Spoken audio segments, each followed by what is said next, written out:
Hello, and welcome to the Don't You Know I'm Loco podcast. We're three cousins looking to break generational curses by sharing our mental health and healing journeys. Join me, Candy, Lisa, and Rene, as we talk about the things we're not supposed to talk about. Hi guys! hello everyone. Welcome back to our channel. For those of you that are listening and not watching, we have a special guest today. We have Favi. Yay! Yay, my sister Fabiola. Hello. Finally on the podcast. Finally. I've been trying to get her on here for years now. Yep. Years, like we've been on forever. That's almost. Almost We always talk almost about her, years. though. Yeah. We do. Uh-huh. She always I know. comes I up. always hear my name on here, and I'm like, okay, guys. Well, you're very important to our lives. Yeah. Yes. Thank you. don't know I if love wanna you say a guys. little about yourself. Love you I too. love you. Well, I'm Renee's sister. Most of you guys know that. I don't know. I don't really know what to say. Like, this year has made me a different person, physically, mentally, emotionally. I have been through a lot, and I just, like, I wouldn't have got through it without my family, my parents, my brother, my husband. They all helped me through this. My special friends, my bestie Tim and Olivia, and my cousins that have always supported me. Yeah. And we'll get into that a little more. Okay. I invited her on this episode because I feel like she's the the example of resiliency, Yeah. which is the Oh, for sure. podcast. For sure. Oh yeah, that's what we're talking about today, guys. Yes. Resiliency. Yeah. All right. Okay. You ready? Yeah. Okay. So we're gonna give like an episode overview. In this episode, we explore the meaning and importance of resiliency. We're gonna define resiliency and discuss real life examples, share tools to develop resilience, and we're gonna answer some questions as well. Resilience is not about avoiding the storm, but learning to dance in the rain. I like that. I like that too. When I saw it, I was like, who said it? And I looked it up and nobody said it. Nobody said it. Nobody Anonymous. said it. If I have a quotable quote, everybody better put my name, not unknown. All right, you guys ready to get into challenges? Yes. Okay, who wants to go first? I went first last time. Okay, not all at once, guys. I'll go first. Okay. Well, I could talk about. I'm still under the furlough, so I'm still. Boo. Yeah, it's annoying, but this week I kind of had like a breakdown, I guess you can Mhm. say. But my daughter was with me Mhm. when it happened Mhm. because she just, well, it was more of like her not understanding of what's going on, the reality of it, you know, of like not being able to like just swipe my card for whatever, you know. Mhm. It's like, hey, we got to cool it this time. Like, we got to chill. Mhm. And I think her hearing, we got to chill so much that she's just like, well, we always have to chill, you know? And I was just like, well, I don't have a choice, you know? And then I was like, Aw. I'm so sorry. Like, I am so sorry. Like, that's not what I wanted. But those were your real emotions. Like, Yeah. you have to, I think for her to see like your frustration, I think is important because it's out of your hands. It's Yeah. not something that, that you cause. Yeah. And she's older enough to understand, shit happens. Mhm. And it's not easy for you, and you try to keep it together, and I think you do a good job of keeping You it do. together. I think you're a little bit more vulnerable now, which I think Mhm. is really, really important. Yeah. But like maybe that's what she needed, to be like, Mhm. look, we're stuck, Yeah. Like I just don't want you to I know I'm jumping Yeah. into your challenge, No, but no, I see your emotion and I'm like, it's hard. Like Yeah. this is not like people always say a government job is a good job, but it depends on the who's in government. in the government, you know? Uh-huh. And it sucks. It's a shitty situation to be in, and I'm sorry that you're in that, but give yourself some grace, because I think maybe she needs to see your raw emotions in that, you know? That's what she said. She was like, Mom, I had Oh. no idea. Like, I know you always say, like, you know, to chill. And she's like, and I know you have me, and I know, like, we're good. She's like, I know. She's like, but I needed to see you, like, say that you're not okay for just even for 1 second. Yeah. She's like, because you always say you're okay. Everybody says, how are you? I'm okay. I'm okay. I'm okay. She's like, sometimes it's okay not to be okay. And I'm like, What the oh my God. I was like, are you listening to the podcast? That's so awesome that But she can she's like, Yeah. no, Mom. be aware She's like just that. Uh-huh. Yeah. Yeah. And I'm like, oh, shit. Okay. Yeah. Aw. That's something you guys Yeah. need Yeah. to discuss. Yeah. Mhm. Yeah, it's important for her to understand, you know, like, one, sometimes you have to be on a budget in general, Yeah, right? Like, yeah. shit's tight. You got to get yourself, you know, right? And then it's hard to understand when it's like, oh, you just swipe your card and this and that. You know what I mean? Like, it's harder. Yeah. But when you're raw like you were, I think maybe now, hopefully, she'll understand, you know? Like, but I'm glad that she told you, you know, Yeah. that she, like, kind of, like, took in your reaction. Yeah. Yeah. Oh, that's hard. I'm sorry. Yeah. But I'm I'm glad. sad. I know, I'm glad too. But it's just like those moments where it's just like, oh, I hate that she had to see it like that. Yeah. You know, like Mm-hmm. I feel like I just expose her too much. But it's just like she just knows what to say. You know? Yeah. I'm like, oh. Yeah. I think that'll help her later on in life. Because I feel like with us, the way we grew up, like, a lot of times our parents hid shit, right? Like the problems and the this and that, because they wanted to, like, not shelter us, but, like, shield us. And then as we become adults in, like, our own relationships and our own marriages and our own, you know, raising our own kids, it's like, this is not how we grew up, you know, like, what's wrong with me, you know? But it's like, sometimes you got to see the reality. Like, sometimes the kids have to see, like, the why. Yeah, exactly. Yeah. And I think it's important for her to know that you guys are gonna be fine no matter what. Like, Yeah, we're gonna have a house and food no matter what. And that's the important thing right now, unfortunately. Yeah. Yep. Unfortunately. Yeah. Everything happens for a reason. Next. Alrighty. Yeah. Okay, I'll go next. I felt Lisa already. Like, all right. Okay, guys, next. My challenge is, there's a situation at work that's so fucked up. Like, one of my coworkers is not, like, she's not even like 10% at work. Like, she's literally asleep at work, and it bothers me so much. And I've brought it up to people, and it's like, because it was like a whole situation that they're, like, scared about getting sued or whatever. But literally somebody had told me, like, we're not allowed to wake her up. And I was like, what the fuck? She's getting paid to sleep. And I understand, like, mental health. Like, I'm like, okay, if her mental health is, but if your medicine is making you sleepy where you're literally your head down on your desk at work, you need to go get your medicine adjusted or something, like right? a safety issue too. Yes. Because I'm like, how are you driving? Like, what the heck? So when, like, the person told me that, like, oh, we're not allowed to wake her up. And then it was like, well, she takes medicine. And I'm like, I take medicine too. I take a lot of medicine. But you don't see me asleep at my desk. And if I get sleepy, I get up and walk around. Yeah. That's crazy. Or she should take it at night. Yeah, exactly. Exactly. Like, adjust it. Not this, right? And it's been going on for years, where before I would feel bad and I'd, like, throw something at her desk to wake her ass up. But now it's like, no, how are we getting paid the same and you're asleep at your desk? That's not fair. That's not ethical. So I threw some emails here and there. We'll see where they land and how that goes. Let us know. Okay.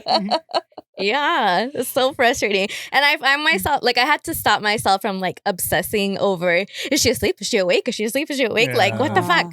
Because I'm like, how does everybody, like, walk by, everybody sees you asleep and you have no shame in, like, oh shit, I should get up, you know? Like, no. And because she's gotten away with it, I feel like she doesn't care. But Did she sleep all challenge. day? Yeah, so she'll like there's days where like Sorry, and I'm it's funny because curious. she'll like no, I know. Yeah, So she'll like come in and I can tell. I'll tell one of my other coworkers, I'm like, oh, it's a sleepy day. And she because if she sits at her desk and then she doesn't get up right away, I was like, oh, it's a sleepy day. She's not getting up after this. And she's gotten so good at trying to hide herself behind the screen. She'll have her hand on her mouse, like super like sneaky and super like shady about it, where she knows how far she can push it. And yeah, and so she's like, she'll doze off, wake up, doze off, wake up. And a lot of the times, like, people will walk by and I'm like, shut up, don't wake her up. Like out loud? I'm like, shut up, don't wake up. No. I'll tell my coworker and she starts laughing. And then it was like, well, I forgot the other day we were like laughing in the hallway. And I was like, oh, we woke her up. And she's like, and I'm like, I'm trying not to be mean. And I'm also trying to not be obsessive because it just bothers me that it's like, how are we like really like it's not ethical that if she's falling asleep, send her ass home. Like go sleep at home, you know? Yeah. You're getting paid. But That's why you're gonna get paid to sleep. Literally, that's what she's doing. And it pisses me off. So I know. I was like, I'm not trying to be a snitch, but it pissed me off. Have you guys ever fell asleep at work? Yes. Oh yeah. Yeah. I'm falling asleep. Like when I used to work at a collection agency from in the morning shift, and then at night I would work at the mall. So I was working like all day, and I would fall asleep in the morning shift, and I could hear the callers in my ear, and my manager would come and shake my desk. He's like, "Wake up!" I'm like, "Okay, sorry." Right? So I know falling asleep at work, but come on, it's been years, years. Yeah. No, I was just wondering. No, And I'm that's definitely every falling once asleep. in a while. Yeah, Yes, not daily. every not day, every day. not every other day. Yeah, it's like literally every other day. That's crazy. Yeah, like at one point she started wearing hats, No. and I was like, "Are you serious?" Yeah, she would wear hats, and I was like, "Oh my gosh, she's wearing a hat." She'll hide herself behind, and then like she even looks like she's reading or something, like she's looking at something, but she's asleep. I'm not sure whether to be mad at her or like applaud her genius. Right? Yeah. Yeah, like I used to feel bad, and I'm like, no, I don't feel bad no more. Yeah. You get paid See to how much sleep. you can get away with. Like, Yeah, Pushing literally. the envelope, huh? Big time. Mm-mm. But Oh my yeah. gosh. All right, enough of my challenge. What about you, Favi Rene? I'm going next. Probably the guest can go last, I guess. Okay. Right? My challenge this week was I guess just like being a little tired all week. I think from like the weekend party I went to, and then the Dodger game that lasted till midnight. oh my gosh. On Monday So just fun. threw me all off. But as far as like any kind of like mental health stuff, I would say it went pretty well. Good. There's no like big major challenges. Just not feeling the best, I guess. Mm-hmm. But more physically and mentally. So Okay. it was a decent week. Nice. Bob's? Well, mine is more physical. I was sick for the past 2 weeks. I've been dealing with that. I had bronchitis. I had issues with my lungs. And, like that wears me out. And I really can't leave the house like as it is. Like I can't really move around. So it gets a little bit much. And, like I just have to deal with it sitting down or laying down. And, it was hard. It was a hard 2 weeks, but I'm finally better now. So, yeah, that was it. Glad you're feeling better. Yes. Thank you. It's important, everybody, to get your shots and wear a mask if you're sick. I got Yes. sick 2 weeks ago, remember? It was awful. That's right. Oh yeah, I Awful. think I was sick at the same time as you because I remember Renee Really? telling me. Oh, Yeah. yeah. That's bad. The doctor had Yeah. said like it presented as COVID, but we tested negative for COVID. Oh, wow. She's like, but it Oh. presents just like it. Like it, So I don't know. weird. Whatever. Yeah. Glad we're doing better. Cover your I cough, know. people. Mhm. I And clean your know. hands. Yes. You'd be surprised. They People don't be they actually washing thought I your had hands. pneumonia, so I didn't. Oh, good. Glad Jeez. to hear. All right, you guys ready to get into resiliency? Let's do it. Sure. Okay. Resiliency is the ability to adapt and recover in the face of adversity. Not avoiding challenges. It's about bouncing back stronger, and it's actually a skill everyone can develop. Mm. Nice. So what does resiliency mean to you guys personally? Anybody want to go first? Mm. Not all at once. I'll go. I feel like with resiliency, the only thing that comes to mind is ponte las pilas.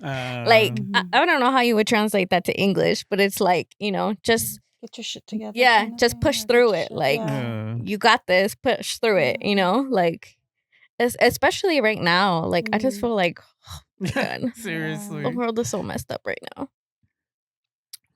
What To about me- you guys? Resiliency. When I think of that, I think of my dad because he was so like we had no choice but to be resilient because he showed us like no matter what you gotta get up and go get up and go to work. You gotta Mm. get up and do this no matter what. You gotta get up and do it. Or there's always like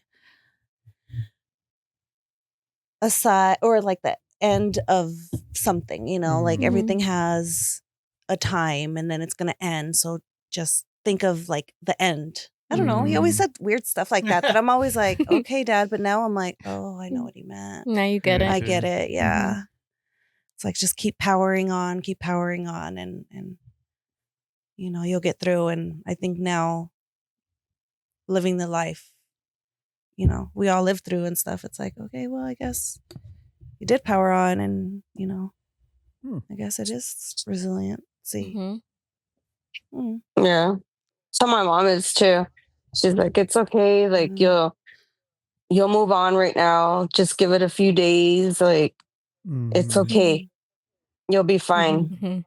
So I'm always like, okay, I need to get over this shit and just do it or move on or whatever I have to do. And, like just do it. Yeah. I guess to me is there's a saying, it's not what is it? Not about getting punched, it's about getting up after you get punched, something like that. So it's like the after life smacks you around. Like, what do you do with it? Do you get up or do you give up? You get up. So that's what it means to me. Yeah, like when you get knocked down, you get back up. There you I go. get knocked down, then I get up again. Thumping. Oh my gosh. Oh my gosh, I know. It's a good song. What about you, Favi? Yeah, just do it. Like get over it, move on. Don't think about it. Just do it. That's what I've been doing all year. And for me this year, how can I say this? Like I wasn't scared. I had 4 surgeries this year.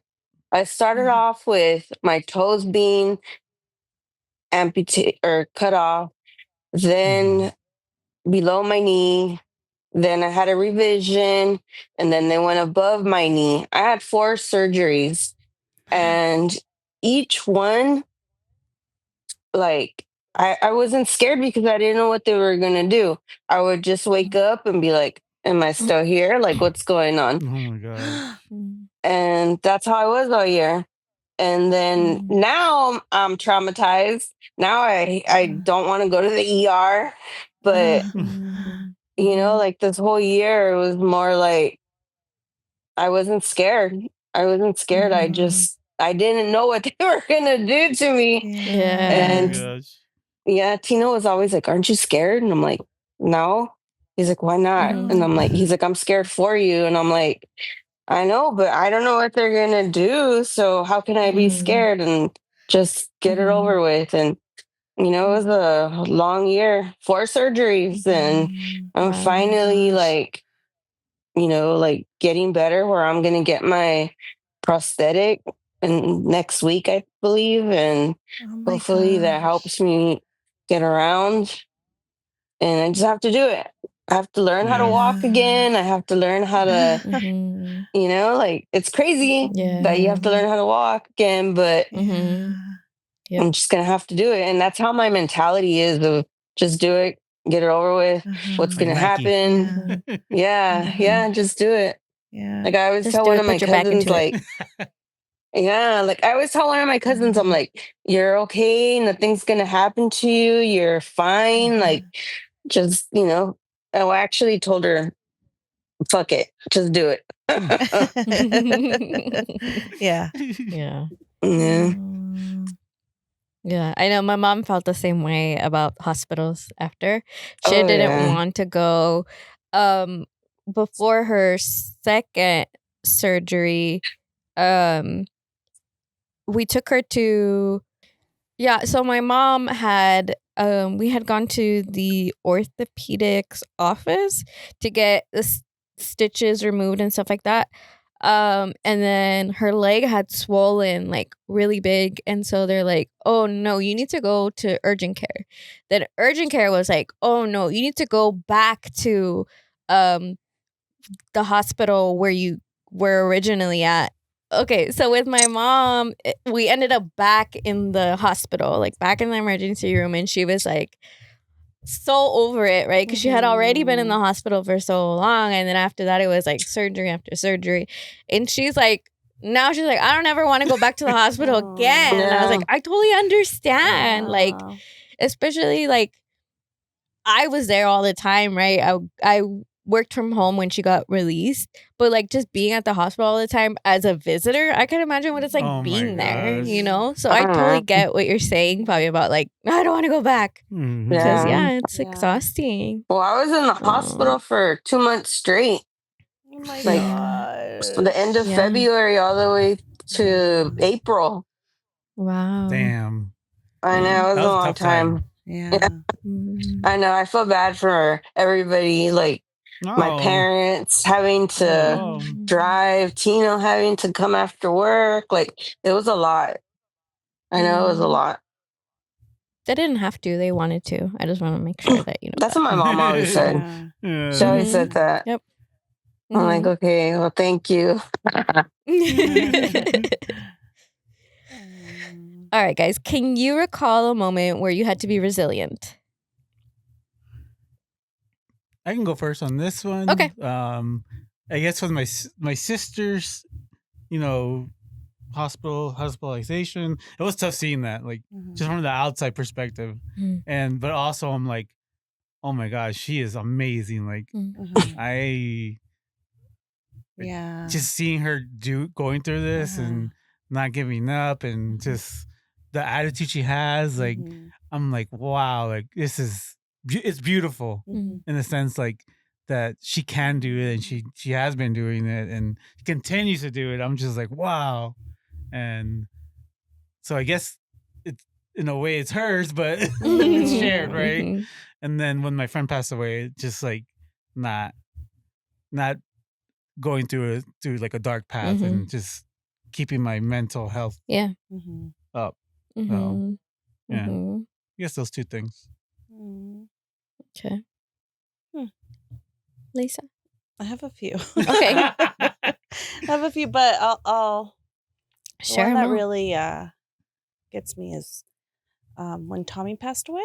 Yeah. And Manny called me, and just getting that call from him and having to go into like soldier mode where you just like have to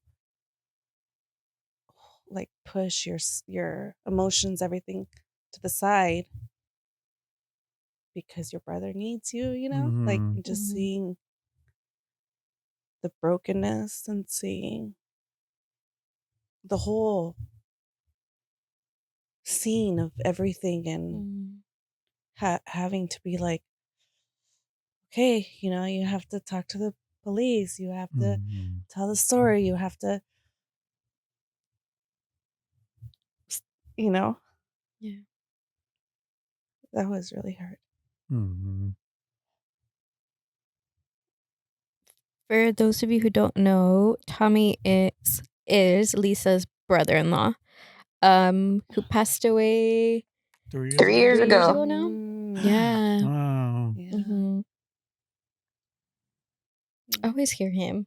I always hear him. Like I forgot the other day. I forgot to send it to you guys. I saw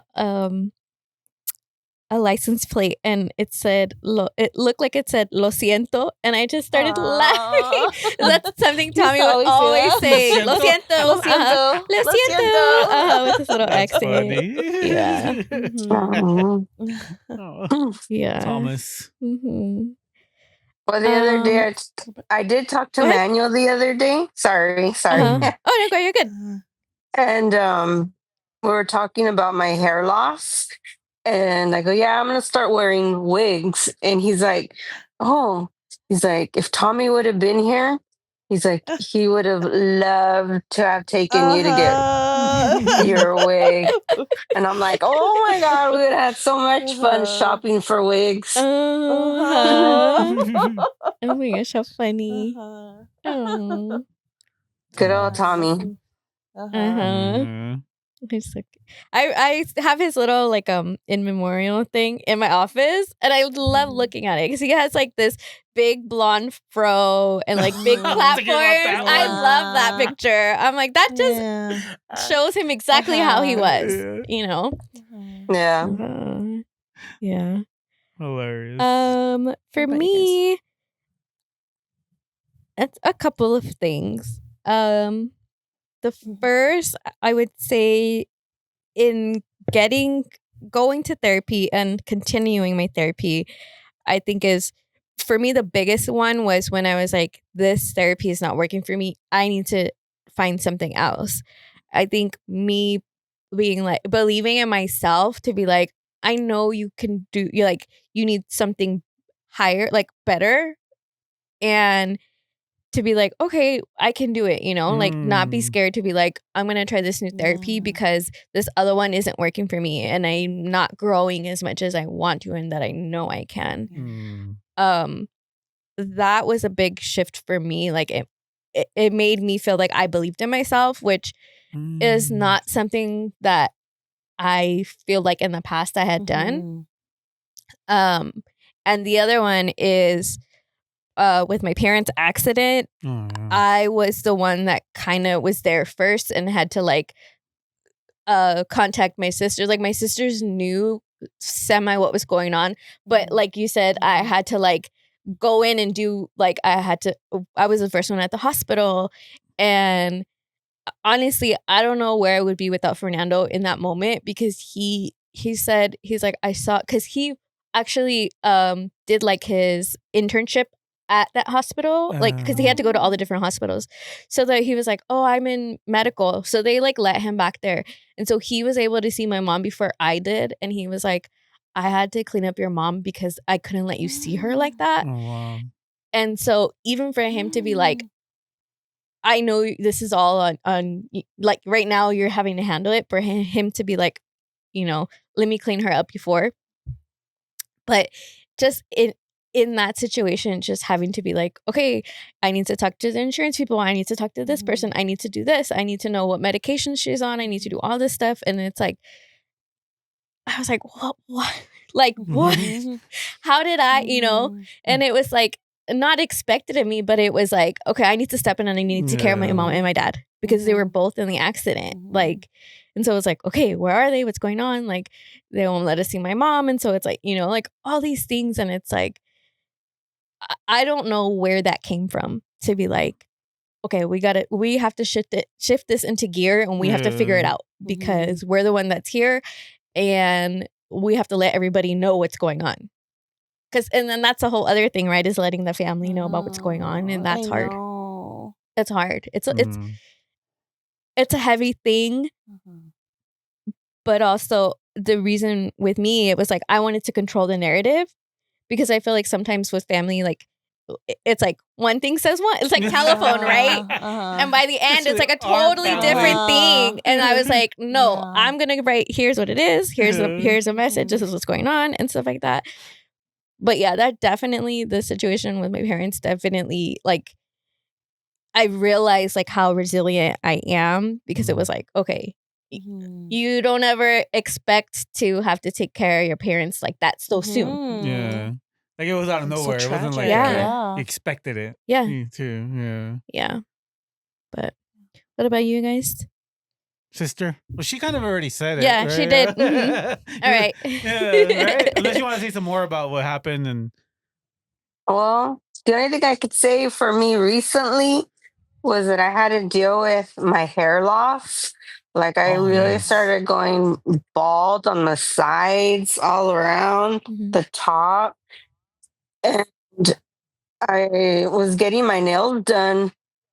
And I'm like, you know what? I'm just gonna cut it off. I wanted to shave it off completely, like just shave it off. But the hairdresser said no.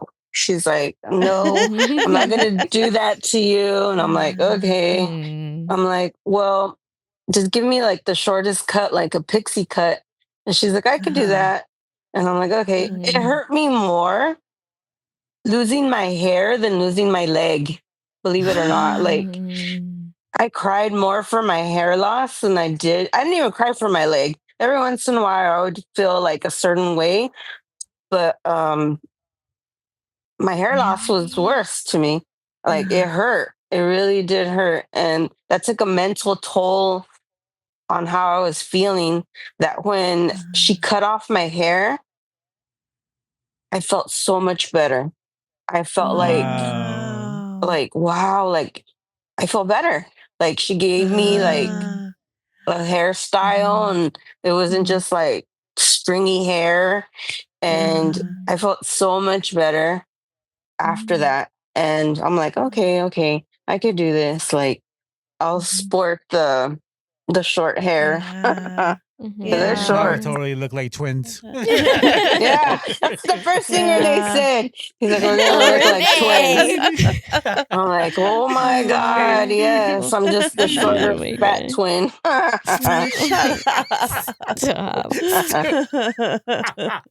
I do want to say, I feel like you took control of the situation, right? Yeah, like you're like, fuck it, if I'm gonna lose my hair, it's gonna be because I want to do it this way. Yeah. Yeah, it looks good. I know, it looks so good. I love how you do the little thing right here. Oh, it's so cute. She learned to dance in the rain. Yeah. Exactly what happened. Oh. But I feel better, so that's good. Oh, that's good. Yeah. All right. So, how does culture or community influence resilience? I think our culture is really good at that, actually. In a way, right? It could be unhealthy with the drinking and the partying, but also like the whole, you got to do it. Like you were saying, what was it again? Ponte las pilas. Yeah.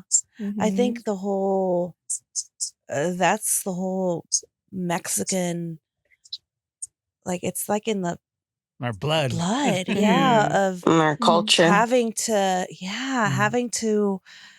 you know, move on and it sucks right now, but you just got to keep pushing, you know, and like, and I think we all have it in us. Like somehow, some way it comes out. And not everybody has that. No. In other cultures I've seen that they're existing, and it's like, well, you know, how do you not get it? How do you not see it? You know, but for us, it seems like it flows. It's in us. It's crazy. Damn. Yeah, I definitely think it's one of the core values of Latino families is community, and like you said, like sometimes it's unhealthy, where it's like you put your family ahead of yourself, but I think you just have to find like a healthy balance between the two, where it's like, yes, I'm here for you, but also there has to be certain boundaries put in place. but yeah, I definitely think, especially in like our family, when emergencies happen or stuff like that, we always come together. And a very important person in that I think is constant is Olivia.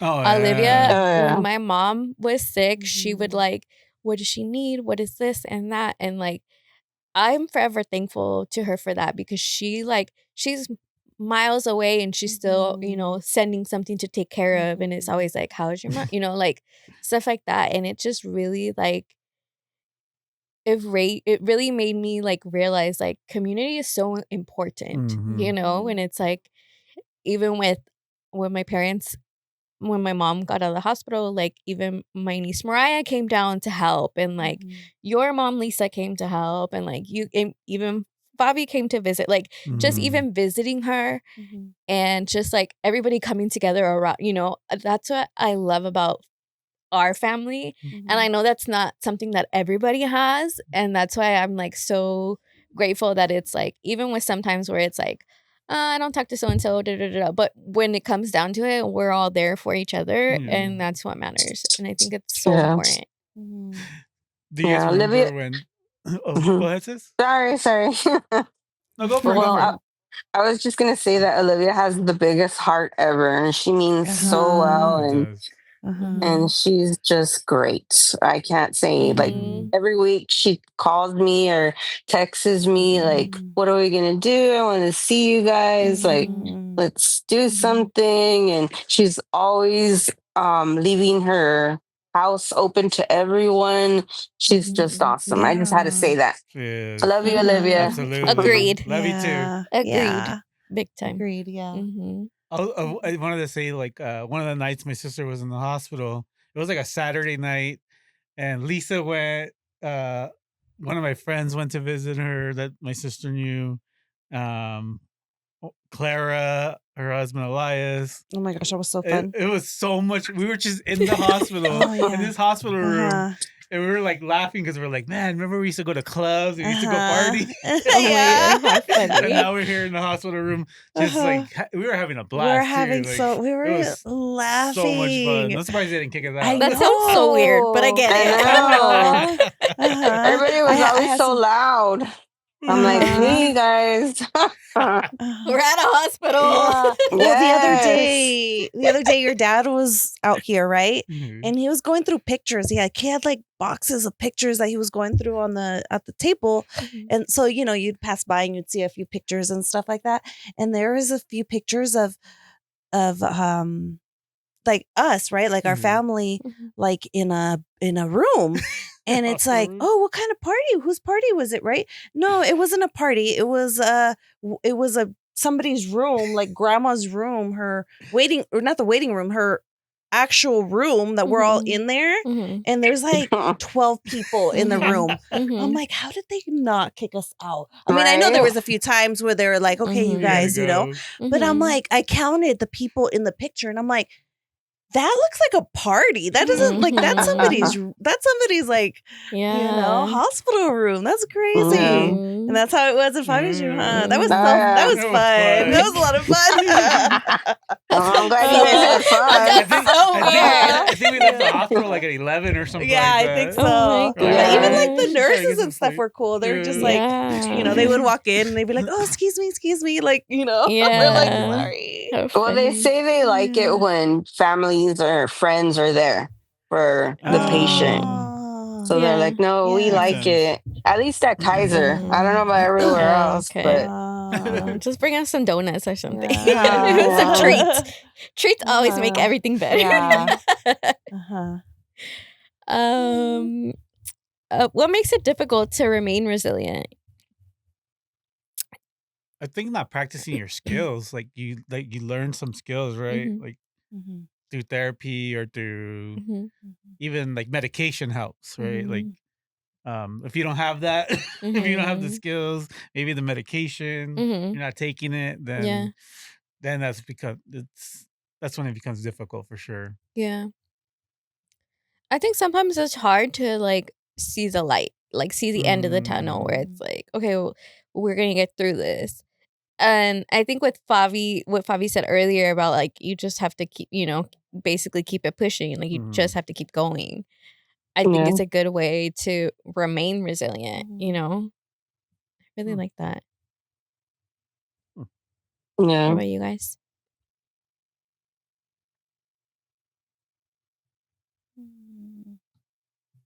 There might be not an answer for this either. Mm-hmm. I don't think some people don't have a choice. Mm-hmm. You have to stay resilient. Yeah. Échale ganas. Or like support from other people. Mm-hmm. Yeah.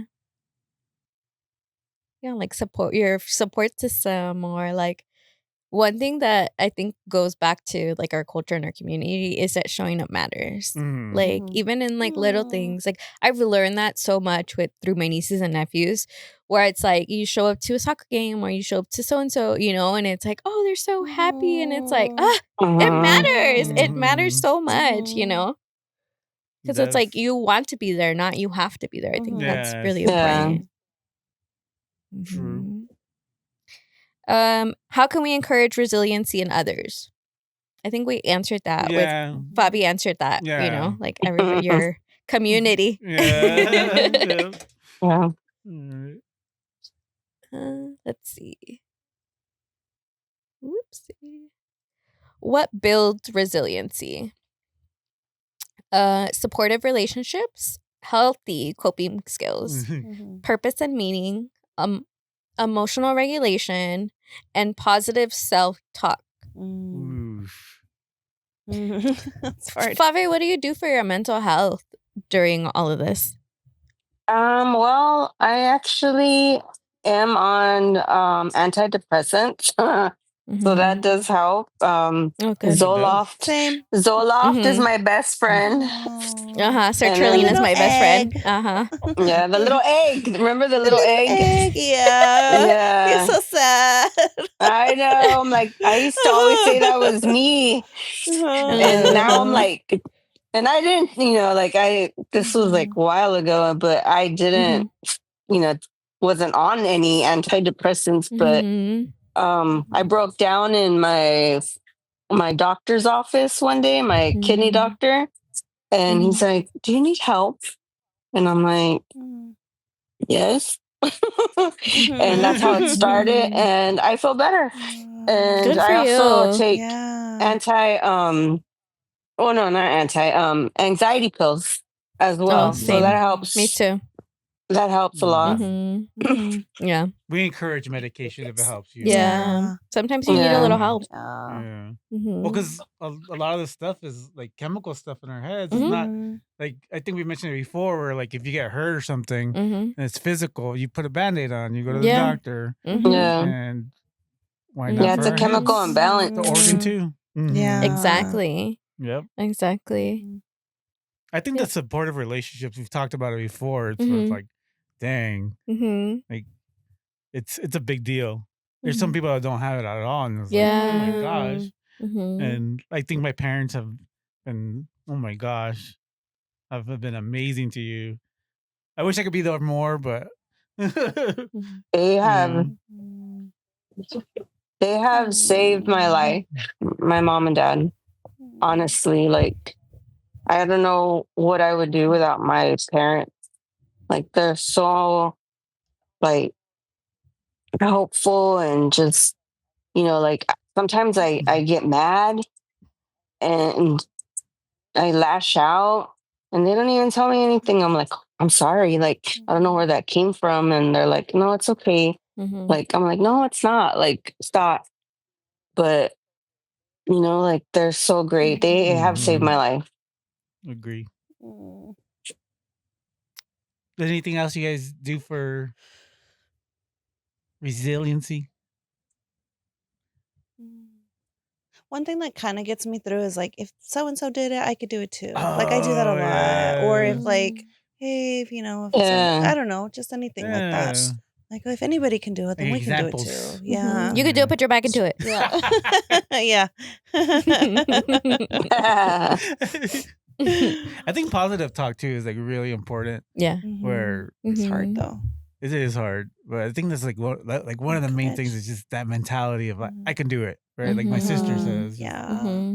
but you don't have that positive talk, and it turns into negative talk. Oh my gosh, Woo.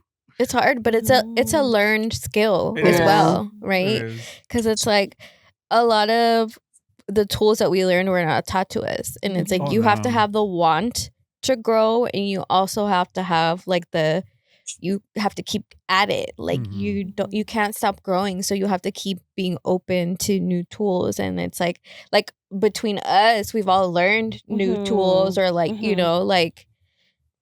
And like even with you with your ADHD, by the way, side note, my therapist says she thinks I have ADHD, and she thinks the person that diagnosed me was incorrect. She's like, oh my God. people of color have different symptoms. Like it's different because we're raised a certain way and we're not by the textbook. So I was like, see, I knew it. I knew I had ADHD. So I'm gonna go get a second opinion. By the way, I think Yes, like I can't wait till you to get a. Yeah. a lot of the tests that they do are probably still for white males. Yeah. Maybe. Exactly. Yeah. Yeah. And women generally come out different when it comes to ADHD. Yeah. No, you don't have it. Yeah, I was like, what? But I checked all the lists. What do you mean? But yeah, positive talk is definitely something that I think is really important, because it's like you have to be like, hey, we just got to do it. Like, hey, I know we don't want to do this, but we have to. You have to be your own cheerleader, your own. Yeah. Yeah. Yeah. Sometimes I think of like, I have to do it because it's like I have to get through this because I can't not let other people down, but I don't want to put the people that I love in a situation to be like, you know. And it's hard. And it's like you don't want to say that you're living for other people because you don't want to hurt them, but it's like, no, what would happen? You know, like you have to push through it because these people love and care about you so much. You know.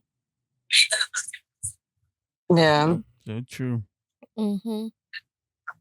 So, how has your childhood shaped your resilience?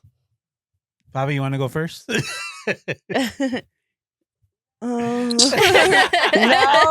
you go first. Me go first. All right. Since we shared the same mom, we were raised differently though. I would say I had more independence. My sister, woo, she didn't really have any. Yeah. How it shaped, I guess.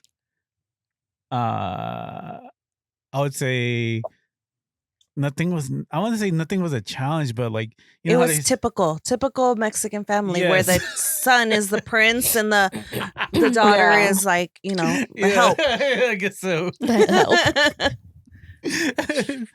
That's funny. I don't know how I don't know how it really shaped me then. Oh, maybe what happened to me affected me like where I don't think I was resilient for a while. I was more like dissociative, I guess you can say. Oh yeah. But now that I'm older, like I don't know. That's a good question. I don't know how it shaped me, honestly. It just made you stronger. It made us as an adult. True. Yeah. I know, like you and I had different, like we were raised in the same house, but everything was different for you and for me. Like I couldn't do a lot of things because I was a girl, and my mom always was very strict. Like very strict. Like I did not have a good relationship with my mom till I was 40 years old. Till she moved across to Vegas, like to a different state. And you know, like I used to think she didn't like me. I'm like, she doesn't like me. Like she was always like so tough on me that she made me like a strong person, like not knowing that, you know, she was doing that. She did make me strong because there's a lot of things that happened to me as a child, even as an adult, something happened to me. And, you know, like, I don't know, it's crazy. Like, she just made me a strong person, not knowing she was doing that because I thought she was making me like crazy and miserable and rebellious. She always said I was rebellious, but I don't think I was. I didn't do anything wrong. We should ask her. You should ask her. Like, what was it that was so wrong? She just want to be a normal American Oh, child. she'll That's tell what it you. is. Yeah. I mean, I was bad in the sense that my mouth always got me in trouble because I used to tell her so many horrible things. I remember. The last time I remember, oh my God, I will never forget this. In Charapan, we were in Mexico and I wanted to leave. I never liked going there. It was a different house. When I went, it wasn't the same one that's there now. And oh my God, like all these horrible things happened to me there that I was like, I hate you. Not just I hate you. I was like, I fucking hate you. And I just, I was 17. I was horrible just with my mouth, like talking shit to my mom. But oh my God, like, I remember that trip. yeah. Is that the one where you fell at the zoo? No, that was a different trip. No. This one was the one where I had like a spider in my ear. Like it was just a nightmare. Fair, the house is not the same as it is now. Yeah. It's nice now. No, it was a totally different house. I had fun, but yeah. Yeah. Of course, you're the baby. You're the baby. Girl. Teenager. Yeah. Yeah. It was like 2 weeks of hell. To be fair, we did go to Puerto Vallarta before. Oh, okay. Puerto Vallarta. But she didn't have a good time there either. Yeah, but then there was a hurricane when we were there. Dang. That's right, there was. I have bad luck every time I go to Mexico. I have bad luck. The motherland is like, no, Favi, stay. Stay in the U.S., Favi. Girl, that's enough for me. Oh my gosh. Yeah, that's why I'm like, I'm never going back. That's what I told her. And she has Really? Oh, wow. Oh my god. And I haven't. That's funny. Oh, It's been 30 years and I don't plan on going back. Like Tino always wants to go when they're talking about it. He's like, I want to go. I'm like, you can go with my parents. I'm not going. I had a great time when I was there. Right? We just thought.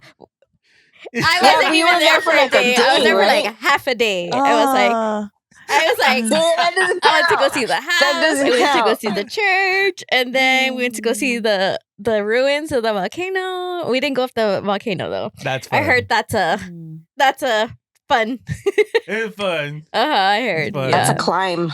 Yeah. Going down is That's the a best part. climb. Actually. Yeah. You go down the ashes and you just skip down. Ooh, Yeah. nice. Sounds like fun. Yeah. Well, see, when I went to the volcano, I didn't go up the volcano. Me and my cousin stayed below. And then we got not chased by a bull, but a bull showed up and like we freaked out. We had to like run, but not Yeah, run. that's It was Mexico. crazy. It's trying to kill you. No. For reals. I want to go to Cabo and Cancun. That's We're in it. Mexico. That's Nothing happens to me there. That's funny. Yeah. What about you guys? For something in childhood, I definitely think, because I grew up with our abuelitos being like, because we lived in the house behind them. But I think a lot has to do with my abuelito. Like I don't know what it was about him that it was like, oh, I got this, and part of that is him. And then like, I don't know, it's just in general, like my parents too, is like my mom, I don't know why, but my mom always made me feel like I could do things, And then my dad, just him being such a hard worker is like, okay, you work hard. And now I get to see like he worked hard. Now he gets to be a stay-at-home grandpa. He gets to go to birthdays. He went to my niece's, one of my niece's Halloween events, and I was like, Me and my sisters always say that my niece that lives here, she gets to have the dad that we didn't get to have. Oh my gosh. Her grandpa does everything for her. We're like, she gets the dad that we didn't get. And it's so nice to see. But yeah, that's definitely what I feel shaped my childhood resilience. What about you? My childhood, I feel like my not that it was my parents' fault, but like being around my dad, he told me a lot of stuff about his own childhood that I think kind of scared me. Kind of scared me into appreciating my own childhood, where it was like, it would, he had it so bad, and he always, it was so sad, and he always provided. So it was always like, okay, well, if he came from nothing, he has all this, and just keep going, like Dory, just keep swimming, Keep swimming. Yeah. Just keep swimming. Yeah, I totally relate on that. For those of you that don't know, my dad and Lisa's dad are half brothers. Yeah. So yeah, I hear a lot of stuff about their childhood, and they had a really rough childhood. Like, and then like your dad, it's a whole nother story. Like, and I think it like made them very resilient, but it also like to see them grow from what their parents raised them to be. I think that shows resilience to like even with like my dad being affectionate. And even my dad telling us he loved us, like, and it just recently started to happen. That's not something that they were raised with. Yeah. So for him to be like, that's not the way we grew up, but this is what I'm going to do now, because, like when it's like, I'm not going to do that because they did that. But it took him a while, but it's cool to see like you had such a like hard childhood, really hard. And it didn't stop you from, eventually becoming a great grandpa, like he's not a great grandpa yet, but like a fantastic grandpa, and like towards my adult life, I feel like I knew my dad more, of who he was than back then. Yeah, for sure. Yeah, they're definitely great examples of what childhood resilience. Wow. Yeah. Yeah, because we really don't know what our parents went through. Like, we know stories. Like, my dad always says things, and I'm like, really? Like, I didn't know that, or I didn't know that. And it's cool to know. And it's like, wow. Like, my dad was saying that they never brushed their teeth. Like, they didn't have money for toothpaste and for toothbrushes. And he just said that recently. He said he was probably like 9 or 10 when he first started brushing his teeth. That's yeah, because they didn't have money. And then he said that in the 60s, when they moved to Compton, that they were going to rent a house, and it was $90 a month, and they couldn't afford it. Yeah, but they still couldn't. They couldn't afford that. I'm on $90 a month. Wow, that's crazy. I'm like, that's crazy. I'm like, oh my God. Because there used to be like 15, 20 people that lived in the same house. Sheesh. Dang. I think. And now my dad's like in paradise with his Vegas home. With all the dogs. He has all dogs everywhere he goes. With all the dogs. Why they? I swear all the dogs follow him. Like, Osito loves my dad. And then he said that when he was in Vegas, that Callie was like following him. And Lady too. And I told him, don't be feeding them. I caught him. Lisa's I caught him dogs. like mid-bite. Yeah, like he was giving it to her. And then I was like, hey. And then they all looked at me and I was like, Nino, no, I told you. She's gonna get sick. He's like, oh no, just this one time. And I was like, You're right. look how big she is from the time that you got here. By the time he left, she probably gained like a good 10 pounds. Her leash was like, I had to like loosen her leash or her thing so I can. Oh my gosh. Yeah. Oh no. So Oh she my lost the weight God. though. She lost a little bit of it. Oh my God. He doesn't care. He feels bad. He's like, Oh she's my looking at gosh. me. And I'm like, Look at her. it's okay, Dad. Yeah. Oh my gosh. He's like, no, he says that as soon as he gets downstairs, Oh that they my start Snacks, following snacks, him. snacks, snacks, snacks, And I'm like, snacks. oh Oh my my God. God. Funny. Because my dad eats a lot. He's always eating. Snacking. He's snacking all day. We went to That's Olive so Garden for his funny. birthday Yeah. the other day. I thought that's where I was so. I was like, that looks like Olive Garden. And everybody was like had leftovers. They were like, pack it up for Hector. Oh my God, how funny. Everybody. Everybody. Ooh, have you ever put Olive Garden breadsticks in the air fryer? Not So yet. much better. No way. way. Don't even put it in the microwave because they're gonna be like hard. Soggy. Really? Put it in Oh. put it in the air fryer. Oh my God, so good. Oh. I just Uh-huh. hate that there's not really Thank any you. close Olive Gardens here. What do you mean? There's one right here on Sunset. That's still kind of far. Really, Renee? Oh. No, Back it's to over not. there. Oh my God. Yeah. Actually, That's not that far. Yeah, you're right. No, you just take Green Valley to Sunset. Oh yeah. Yeah. Mhm. You gotta go there more. Yeah. All right. Here's some tips for you guys, our listeners. Practice self-compassion daily. Reach out for support when needed. I think sometimes we don't ask for help, but Mhm. honestly, you're not going to bother people if you No. ask for help. Like, if they really do care about you, it's not a big deal. Yeah. Keep routines during a stressful I time. think that's a big one. That's Rene. Rene Yeah. always reminds me about routine. Uh-huh. Yes. Uh-huh. Don't mess up his routine. Every time we got into Yeah. a fight, No Oh way. my gosh. she was busy. Yes, he got No, so mad at right. me. Because they He's didn't like, tell me the schedule for the next day, and I was just like, Why? they're like, we're gonna go now. I was like, it threw me off. Oh no. I'ma just go. Yeah, I he got get so mad, I was mad just at me. like- I was I was like, just oh like, my where's the, God. yeah, I was frustrated. He was frustrated. Oh, I like this one. Celebrate small wins. Yes. I think that's important. I think Mhm. sometimes we don't No. realize. I have a small win. Tell us about it. Share it. So right now we were before I was getting ready before the podcast, and I was listening to music, and I hardly listen to music anymore because I'm always listening to like crazy conspiracy shit. And I was listening to 90s. It was like a 90s playlist or whatever, right? Mhm. And Believe from Cher came on. Aw. And my last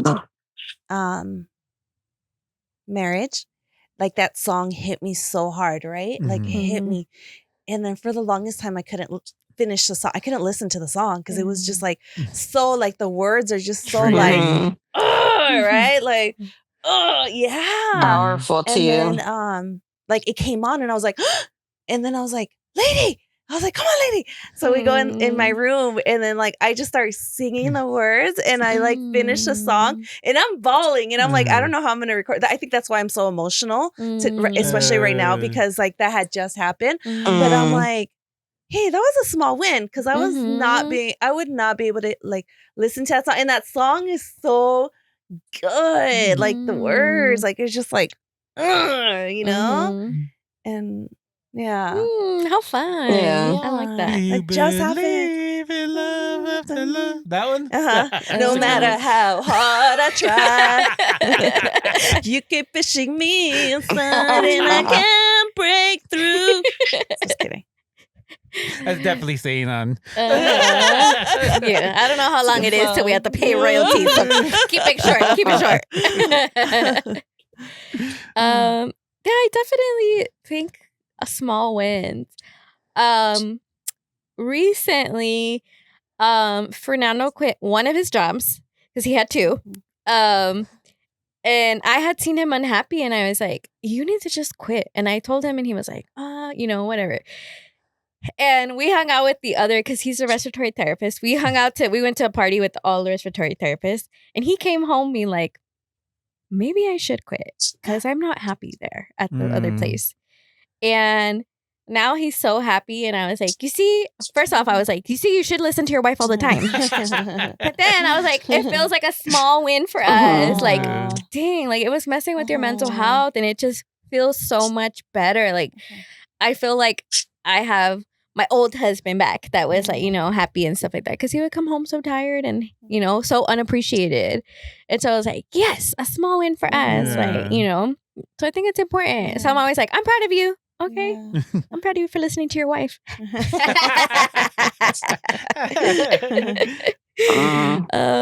Do you have any small wins, Rene, lately?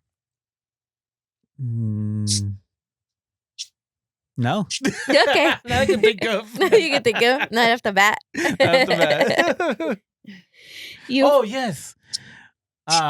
Sometimes when I stay over my sister's house in Buena Park, I have like these negative emotions because of some of the stuff that happened to me happened there. Oh, okay. And this week it went by pretty good. Like, because I was aware of it this time, right? Yeah. I was like, and there's nothing to do with like what's going on there now. It's just it's taking you back to back to what happened. And this week it was I think because I was aware of it that I was like, okay, I could reframe negative thoughts like to the next one. I was like, no, like it's not happening to me anymore. It's happened in the past. You rearranged the narrative. Yeah. Good job. And let me enjoy my time with my family more instead of just Yeah. I think that's crazy. Yeah, you did seem a lot lighter. I don't know. Well, when I first got there, though, I went at it with my mom for like the first 5 minutes. Oh my gosh. And I was like, what am I doing? Yeah, you missed it because I couldn't find my Dodger jersey. I couldn't find my suit that I left. So I was like, where is my Dodger jersey? I was like, where is it? And then she's like, you're really losing it over just a Dodger. And I was like, she's right. I was like, you know what? No, let's not make a big deal about it. It's somewhere in this house. And then after that, the trip was. For a second, I was like, I'm gonna leave. Oh my god! I was thinking so negatively. I was gonna make that like an excuse in my head, like I can't be in this house because this is what happened. I was like, no, relax, like calm myself down. I was like, no, like the jersey's not a big deal. What happens in the past. And then the rest is like Favi said, she's like, you seem lighter. Yeah. I really did feel lighter after that. Yeah. Did you find it? No. Oh no. It's probably here. It's probably here. I know I was gonna ask him that too. What was that? No. I was gonna ask you that too. Like, did you find your jersey? It's not a big deal. It's somewhere. If you find it here, you better call your mom and apologize. He's He's like, thanks, Rene. He's like, I borrowed it. Oh no. I do think reframing from negative thoughts is really important. That's a big one too. I think reframing your narrative in general is really important. Yeah. That's why I think, like, if you suffer trauma, I really think EMDR or like IFS therapy is so important. Like, you have no idea, like, how much one, your body has internalized this trauma, but once you like reframe it or once you like address it, it's like you're like a totally different person. Yes. You're like so much lighter. But, like, I really think the EMDR really helped with that situation where with my mom, where I was just like, no, don't let it. You gotta control it. Like, you gotta take it back. Take back your control. That's who it was. I wanted to talk about this because I was listening to an interview and it had like popped up on my Instagram, but then I went to go see the whole thing. Little John. Yes. Oh my god. Yes. Oh my god. Little John talks about how he went to EMDR therapy and how much of a difference it is. He even went back and did his music as like meditation music and stuff like that. Like he talked about it on the Breakfast Club about how important it was, and like it's just how it like reframed his his things that he didn't realize had happened to him, or like that he had gone through, that he had like stuffed away. Yeah. And with EMDR therapy, he addressed it and he was like, I feel so much different. He even Yeah. talked different. Yes. That was like, what? Yeah. like, You what? know? Uh-huh. Yes. Yeah. And check it out. I think Yeah. it's so important. Like, I think it's so important, especially for like men. And then like to talk about therapy and talk about feelings. The one who's really advocated for it is the host Charlemagne the God on there. He's always talked about how important Yeah, mental he health does have is, that. and then he always talks about how important it is in the Black community for them. You know, and I think it in communities of color, it's really important. Yeah. You know, because I mean, just from my own personal experience, I can tell what a big difference that specific therapy has done for me. Yeah. Big time. Like if we could all change, like if we can all go in one room and they can just do one big EMDR, Right? And then like we can all just like walk out and be like, oh, you know, like Yeah. it's almost like that. And then afterwards, we're gonna be like, I quit. We're gonna run the world. Yep. Yep. All right. Let's see. All right. Our closing thoughts on resiliency. Anybody? It's a journey. Yeah, it's a journey, definitely. Mhm. Journey. Yeah. I don't think it just involves you. It involves, like we said, the community too, Mhm. like support. You can't do it. A lot of things you can't do on your own, for sure. Yeah. You write your own narrative. Like you can change, you can or even not get over something, but you can like overcome. You can get through it. Yeah. And I think it's self-control. Yeah. shit. Yeah. It is. Yeah, definitely. Oh my gosh. Yeah. Yeah. I definitely think the more stuff happens to you, the more resilient you Yeah. get. Unfortunately. So Ugh. Yeah. Unfortunately, yeah. Don't let the stuff happen to you. Yeah. Or Just just kidding. just have more compassion and kind Empathy.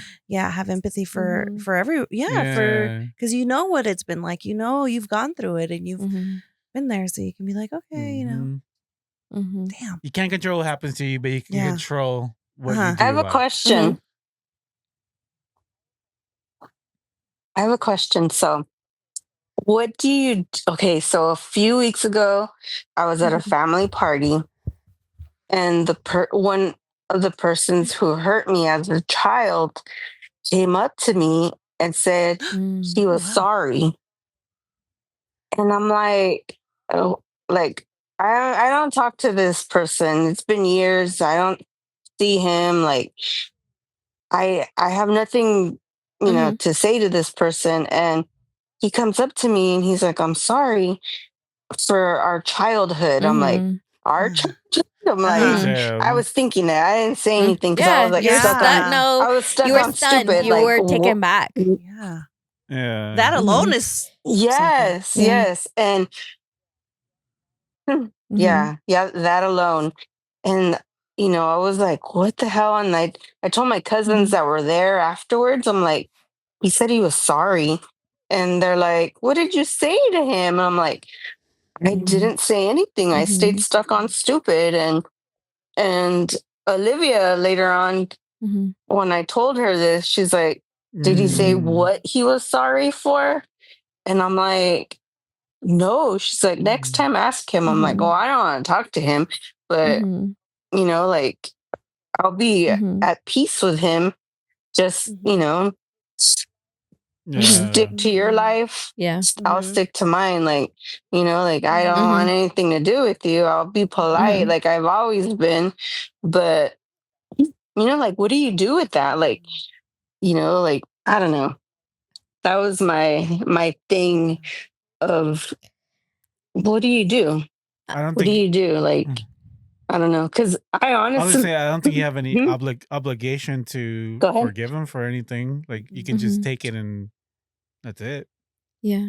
You don't have an obligation to restore anything or try to make things better. Yeah. I think it's up to you what you do with it. Like if you want to just accept it and be like, okay, yeah, whatever that happened, it closed. Yeah, that's it.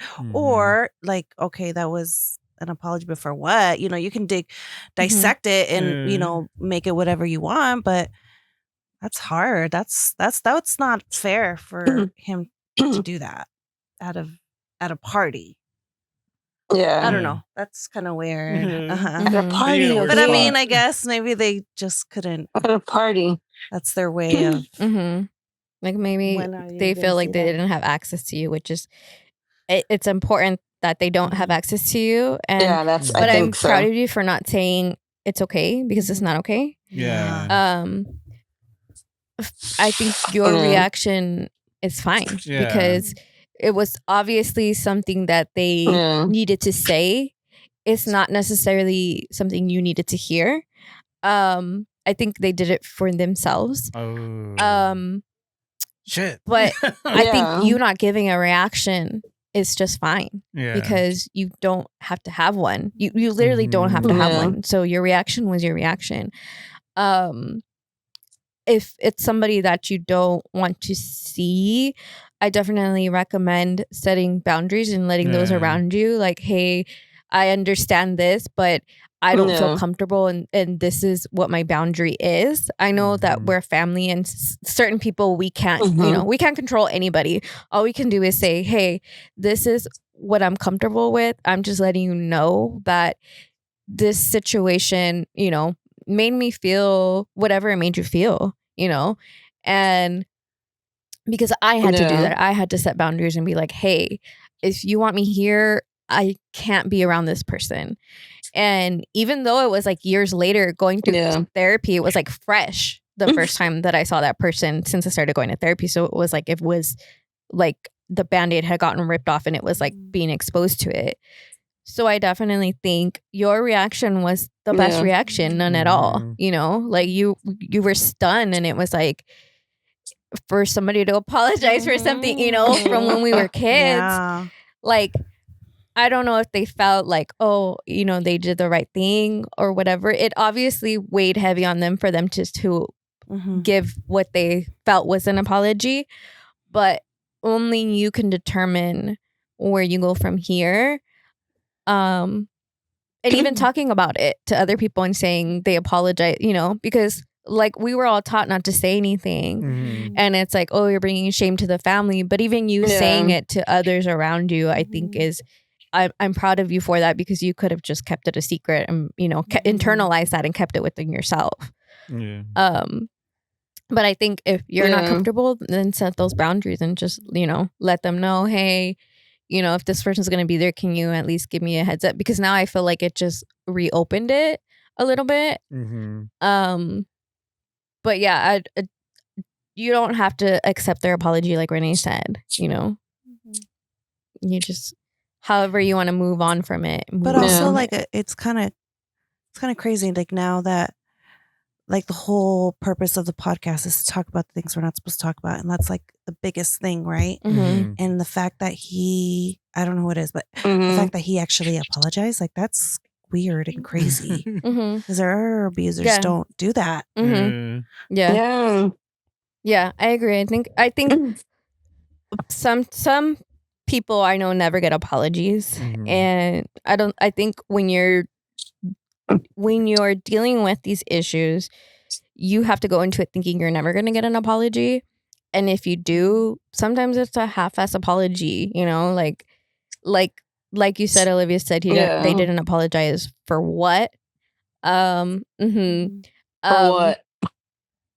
And not to be like on the side of the person, but sometimes they're not ready.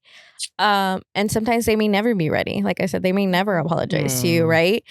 But I do get what you're saying. Like that's a big deal for anybody to apologize for something that they did. It doesn't make it right, but yeah. What if they're starting their healing journey?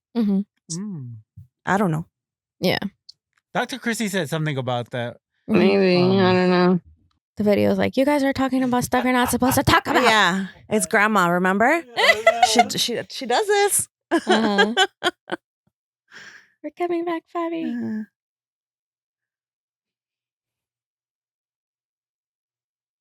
We should leave that in. We're back. We're back. We said it. We said it's grandma being like, you guys are talking about stuff you're not supposed to talk about. We're gonna leave that in. We got technical difficulties as we were talking about that. So see, the universe is like, don't talk about it. Too bad. We're adults now. We can and we will. We're in control now. We're talking about the stuff we're not supposed to talk about. But yeah, that's my advice and from my own experience. That's all I can say. Yeah. Yeah. It's crazy though, right? That is crazy. Like, it's good that he like kind of did, right? But like Kenny said, it's maybe like more of a selfish purpose to do it. And the where he did it too is like what? Why, like you said, why a party? So there's a lot of factors to take in for sure. Yeah. I've done that where I wanted. Go ahead. And I didn't even see it. Sorry, I didn't even see it coming. No. He came from behind, and I didn't. Yeah, so he totally caught me off guard. I was like, "What?" And then I I freeze. Yeah. That's my way of coping, right? And then I had my father-in-law next to me, so I didn't want to go all like, oh my gosh, react. And then he was gonna hear me, and I didn't want him to hear me. Wow. So I'm like, oh my god. Yeah, He definitely put you in like a difficult situation. Yeah.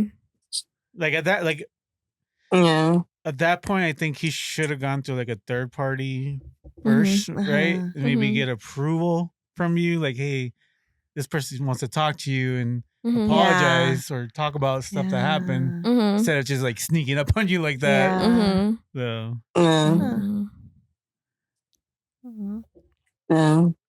And then I thought it was just me, like, you know, like, how do I react to this? And when I told my cousins that were there, and then my brother, everyone reacted the same way. Like, what the? Like when I told you, like your reaction, you're like, what? Like all of you guys were like, everybody's face was like, ew. It's so random. Yes. I'm sorry you were in that situation because it sucks. I've wanted to have a conversation with somebody, and it was because I didn't want to have access to them, and so that's why I was like waiting until a certain time, and then it was like, okay, now it's not the time to have this conversation, and that's okay. I think that's something that you have to be aware of as well, because I like. Exactly what Favi said, like she was from behind it, she was taken off guard.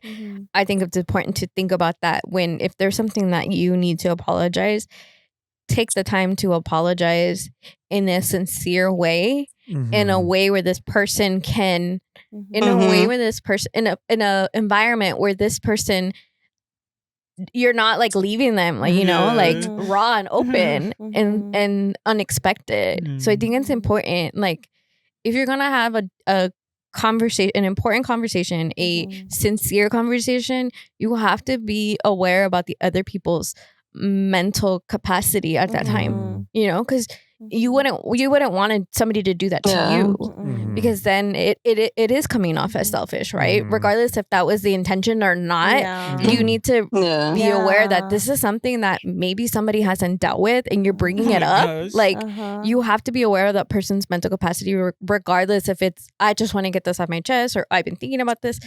It needs to be sincere, and it also needs to be like considerate.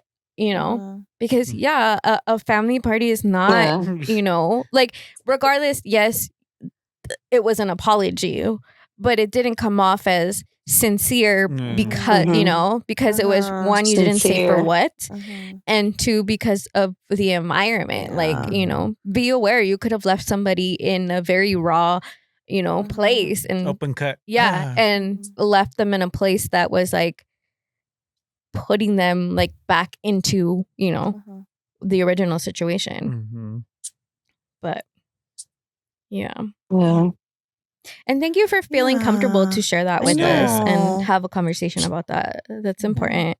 It is. Of course. I think us having this platform and this place to talk, I think is important, and for us to have these conversations out loud and to not like in secrecy, I think helps people who have gone through the same be like, you know what, it's okay to talk about this. It's okay to not be okay. It's okay. All these things that we talk about, you know, I think it's important. And I'm thankful that you feel safe enough to have that conversation. It didn't have anything to do with the topic, but for you to even feel like, hey, you know, no, and that's totally fine because that's what we want. We want people to feel comfortable to say these things out loud because we're adults now and we're talking about the things we're not supposed to talk about, and we're not, you know, we're not scared, we're not shameful, we're not you know, you can't shame us, you can't keep us quiet.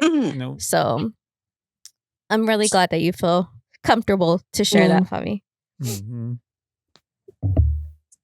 Of course. Thank you for listening.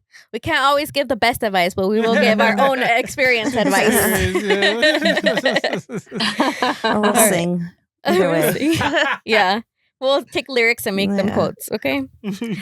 All right. I feel like this whole episode was deep, but let's get deep. You guys ready to get deep? Hopefully it's a funny one. I know, right? All right. This is a deeper. What has been the most magical moment of your life so far? Ooh. Magical moment. I can go first. Okay, go. When I had talked about this about a previous episode, when I finally realized I love myself. Like it changed my mentality about who I am and what I feel about myself. And now I can feel like I can give real love to somebody else, not just like my physical and my presence there. Like I can give them like emotional maturity and like something back, right? And not just the bullshit, I guess you can say, of life. Yeah. You're not just a shell anymore. No. You're a lobster with good inside now. Hey, lobster. For me, I'm definitely gonna say, and I always go back to this because it really did feel like magic. Floating in the cenote in Tulum. One, because I was terrified of swimming. I always said I didn't know how to swim, but I mean, I'll know how to float and keep myself afloat. Despite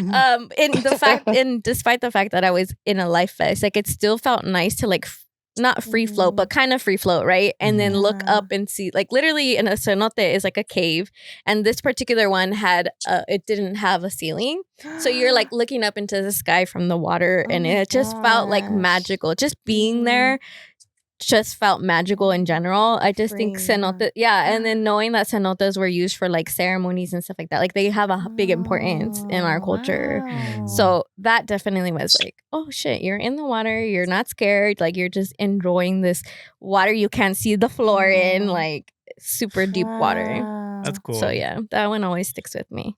My moment, I'm gonna say, happened last year. At my daughter's volleyball, one of her tournaments. It was an away tournament, like in Arizona, and it was like one of the first ones that I was able to go to because they're so expensive. Usually her dad will take her and she'll go, but this time I was like, okay, I think I can go. I'll manage whatever. So, but I couldn't get off of work like the day before. Like, I don't know, whatever. However I got there, like her game had already started, right? So, but when she saw me and we both like locked eyes, like it was like the craziest feeling. And then like when she saw me and we like were able to like hug, she didn't let go. She always like, she is a fast hugger. Like, okay, like a tap and okay, like get off, right? And for her to be like holding on and like having that like, oh my God, my baby, like, oh, that was magic. That's nice. That was magic. I thank God for that moment, because I was like, I remember it, like it was one of those like core memory. Yeah. Yeah. What about you, Favi? What was your magic? For me, it was earlier this year. I went to Hawaii for the first time. And We were such tourists. Like, it was so much fun just doing all kinds of touristy things. Like, and then I got sick right after, but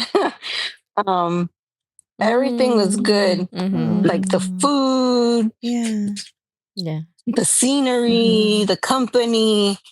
It was a magical event for me, and I'm glad I went. It was on my bucket list, and it was a great memory for us. You know, it's funny, Fav, that like my girlfriends like Michelle and Tara, like I guess they'll see your Facebook or Instagram or whatever, and they're like, your cousin goes everywhere. She's always traveling. She's always doing something. And she's like, I thought she was sick. And I was like, she is, like, but she's, still at it. Dancing in the rain. Yeah. And they're like, she is like the most active person we know. Like, she's always doing something, always somewhere. Game 4 of the World Series. Yeah. Crazy. Yeah. I know. I went to the game. It was so much fun. I was even sick. I went 2 weeks ago and I was dying sick. Like, I fell asleep on the way home. Like, I was so sick. That was like my second day of being sick with bronchitis, and I wore my mask and I just went. But I know everyone always tells me that. They're like, "Oh, you're everywhere," and I'm like, Favi siempre en la really? calle. I feel like I'm always home though. It doesn't look like it.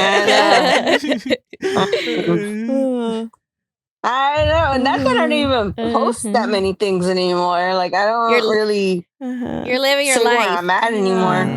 in the moment. I am.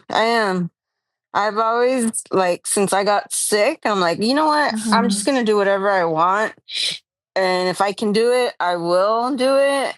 I'm not gonna put any limits on myself. Like, and then I have great, like, support, like Tim and Olivia. Always like, where do you want to go? Like, if I want to go somewhere, they will take me. Tim does not care. She's like, whatever you want. Like, she's been so great to me. Like, so great. I can't even say words. And a few weeks ago, I missed her party because I got sick and I felt so bad. And she was like, it's okay. Like, I'm sorry you weren't there, but I know you were sick. I'm like, girl, you don't even know how sick I was. I was dying. But yeah, no, I try. I try to go places, even though I feel like, again, I'm always home. Dang it. I'm going to be editing all night.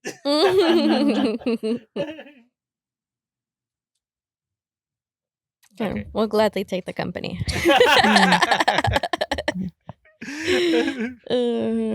That's cool. Like, to me, that's a testament of, like, in that situation, she's like not letting her stop. You're not letting it stop you from enjoying life and having a good time. Nope. That's cool. That's cool. Yeah. All right, guys. Ready to close it out? Yeah. Any last words, Favi? You could do it. Put your back into it. I just want to thank you guys for having me, for listening to me, and for being yourselves, for sharing your lives. I know, like, sometimes, like, we don't want to say things, and, like, this is your show. This is your show. This is your time to say the things that, we don't want to talk about. And we all have stories, unfortunately, like that. Thank you, Favi. We love you so much, Favi. Yes, love you, sis. So much. Thank you for coming Love on you and too. sharing. Thank you for being on and sharing your story. Okay, guys. Next week, You're welcome. don't You're forget to use welcome. 211 for local resources. All right. Bye, guys. Okay. All right. Cool, Bye, guys. guys. Bye. Okay. Bye. All right. Bye. Thank you for joining us. If you are in need of any medical assistance, please contact your local provider. If you are having thoughts of suicide, please call the National Suicide Hotline at 988. In case of emergency, call 911. See you next week as we talk about the things we're not supposed to talk about.